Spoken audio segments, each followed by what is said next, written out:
Are you using your practice time effectively? Half an hour of effective practice is worth many more hours of bad practice, and bad habits are the biggest enemy to effective practice. In this video, I will consider some of the ones I frequently come across in my teaching experience, and that's coming up next. Music Online UK. So, today I have a little assignment for you. As you hear about some of the bad habits that can hinder your practice, I want you to make a list of the ones you can identify with, and leave this list in a clearly visible place where you normally do your practice. And if you're not too ashamed, share your list with us in the comments below. So, number 1, playing too fast. If you're making mistakes, you're playing too fast. Whatever speed you choose, you should be able to keep the pulse going. Remember, a hesitation in music is a mistake. Many beginner students concentrate on pitch and forget about fluent rhythm. Once you can achieve fluency at a slow speed, then speed up with a metronome. Number 2, correcting mistakes. Of course, we all make mistakes learning new pieces, but what I am referring to is just correcting the note that went wrong. Very often, the mistake happened because of what was immediately before, maybe an awkward jump, bad fingering or breathing for wind instruments. Always go back a few bars and run into the moment where the mistake happened. Think of it like doing the long jump in athletics. If you messed up a long jump, you would attempt it again with the run-up. Number 3, practicing from memory. Okay, to a certain extent, you will start to learn a piece from memory as you practice for a period of time, and developing muscle memory is a good thing.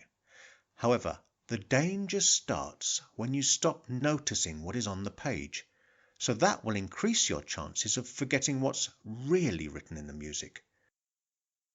Number 4, not listening to yourself. This is connected to the last habit. When we play too much from memory, we can stop listening to what we are playing and develop a kind of selective deafness. Why not make a recording of your playing and then listen to it whilst following along with the music?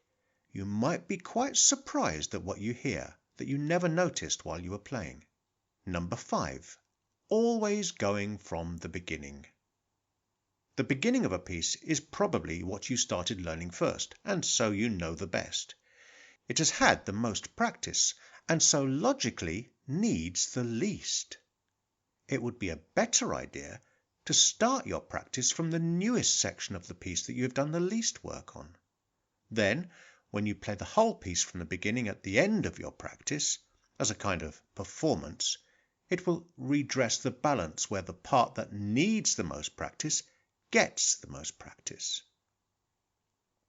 Also, there are students who, if they make a mistake, cannot restart from the middle of a piece, but always need to go back to the beginning, because this is the only way they ever practice, and their muscle memory is not programmed to start from anywhere else. Imagine if this happened in an exam or performance. How many restarts would the examiner's patience extend to? Number 6. Tension. Do you ever get any aches or pains when you are practicing, maybe in your back or your shoulders? Do you notice that certain parts of your body are tensing up whilst you are playing, especially when you are doing a difficult passage?